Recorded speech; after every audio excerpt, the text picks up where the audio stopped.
Diyos sa inyo, ang Diyos nga maging maayo, mamakisyanan. So si Mark at Ronaldin, tungkol kay po ka magpatong sa sakramento sa kasal, sa tumangan sa Ginoo, at sa Santa Iglesia, mag-holding hands kumuanay, at dahil isang tuod yung tuyo sa pagpakasal. Ronaldin, po ka ba lang ang mamana kay si Mark, niyari din si Moliyo sa pinipatasan at subuan sa katuloy sa Santa Iglesia. Po ka ba lang ang magiging asawa, pinabatog niya siyang nahimabana. Lucibar, buot ka ba lang ang makasawa kay Ronaldin, kaya rin sa Diyos sa pinabatasan sa kasubuan sa matutuloy sa Iglesia. Buot ka ba lang ang nangiyakan?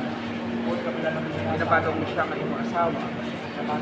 Karoon mga di ka mo sunod sa akon, lubuti kami ubinong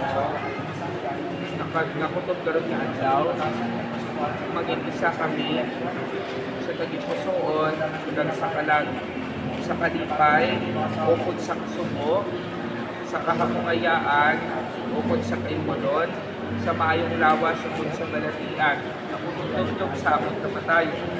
Sa gawag ni kinatan ko, gas na sa akon sa kapanangkin sa karang yung makamalanggo, ako nagapamatuon ko, nagapanisyon sa ligot sa pasal, sa kasupong kamay sa nang sa pinipasa.